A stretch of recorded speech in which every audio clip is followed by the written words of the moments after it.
کبھی یہ خیال آیا ہے کہ اللہ کے ساتھ ایک گہرا ایک ذاتی تعلق آخر وہ ہوتا کیسا ہے؟ آج ہم ایک ایسی ہی کتاب کی گہرائی میں اتریں گے جو سمجھے کہ اسی روحانی سفر کا ایک پورا نقشہ ہمارے سامنے رکھتی ہے۔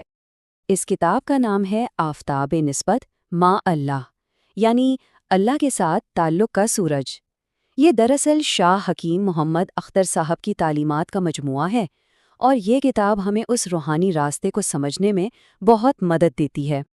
تو سب سے پہلا سوال تو یہی ذہن میں آتا ہے نا، کہ یہ اللہ کے ساتھ تعلق، اس کا اصل مطلب کیا ہے؟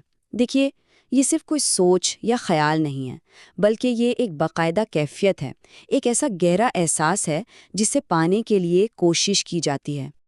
کتاب میں جو مرکزی اصطلاح استعمال ہوئی ہے وہ ہے نسبت ما اللہ، اور یہ کوئی ایسی ویسی کوئی مبہم سی بات نہیں ہے، بلکہ یہ ایک بہت ہی خاص، ایک بہت مخصوص روحانی حالت کی طرف اشارہ ہے۔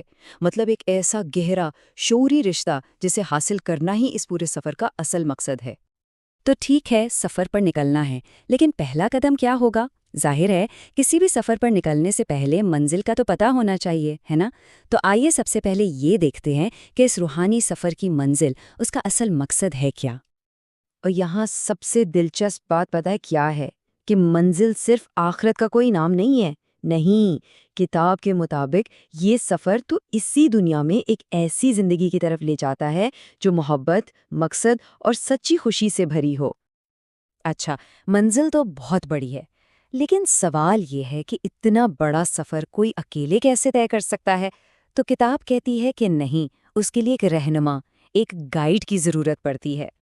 یہاں پر استاد اور شاگرد یعنی شیخ اور مرید کے رشتے کو سمجھنا بہت ضروری ہے۔ یہ کوئی ون وے ٹریفک نہیں ہے۔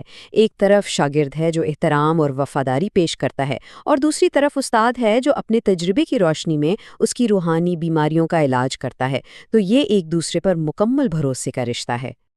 چلیں جی، منزل بھی سمجھ آ گئی اور رہنما کی اہمیت کا بھی اندازہ ہو گیا، لیکن اب اصل سوال یہ ہے کہ اس راستے پر چلنے کے لیے آخر عملی طور پر کرنا کیا ہے؟ تو کتاب اس پورے سفر کو 4 بڑے عملی ستونوں پر کھڑا کرتی ہے، بہت سادہ ہیں۔ پہلا ہے تقویٰ، یعنی گناہوں سے بچنا۔ دوسرا ہے ذکر، یعنی اللہ کو ہر وقت یاد رکھنا۔ تیسرا صحبت، مطلب نیک لوگوں کے ساتھ اٹھنا بیٹھنا۔ اور چوتھا ہے خدمت، یعنی دین کے کاموں میں اپنا حصہ ڈالنا۔ بس یہی وہ 4 چیزیں ہیں جو روحانی ترقی کی بنیاد بنتی ہیں۔ لیکن ظاہر ہے کوئی بھی اتنا بڑا سفر چیلنجز کے بغیر تو پورا نہیں ہو سکتا۔ یہ روحانی راستہ بھی اس سے الگ نہیں ہے۔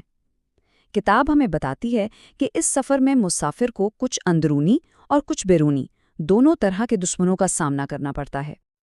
سب سے پہلی اور شاید سب سے بڑی اندرونی رکاوٹ وہ ہے ہمارا اپنا نفس۔ جی ہاں، یہ ہماری وہ اندرونی خواہشات ہیں جو ہمیں اکثر غلط راستے پر کھینچ کر لے جاتی ہیں، اور کتاب اس پر قابو پانے پر بہت زیادہ زور دیتی ہے۔ اچھا، نفس کے بعد کتاب ہماری سینسز، یعنی ہماری حسیات اور خاص طور پر ہماری نظر کی حفاظت پر بہت زور دیتی ہے۔ کیوں؟ کیونکہ سیدھی سی بات ہے، جو ہم دیکھتے ہیں وہی تو ہمارے دل اور دماغ پر اثر کرتا ہے۔ پھر ایک اور بہت بڑی رکاوٹ ہے تکبر۔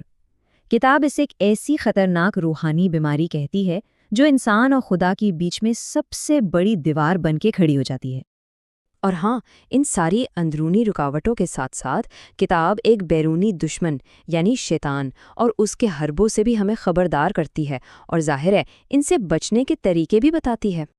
تو سوال یہ ہے کہ ان تمام چیلنجز پر قابو پانے کے بعد آخر ملتا کیا ہے؟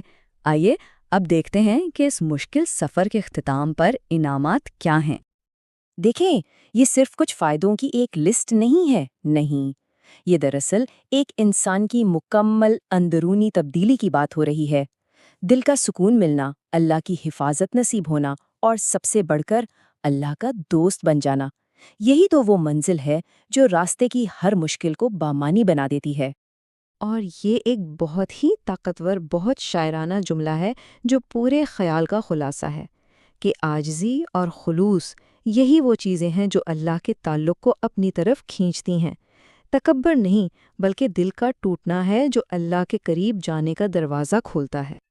آخر میں ایک سوال تو ذہن میں آتا ہی ہے کہ آج کی اس تیز رفتار، ڈسٹریکشن سے بھری دنیا میں ایک ایسا مخلص، روحانی سفر آخر کیسا نظر آئے گا، یہ ایک سوچنے والی بات ہے۔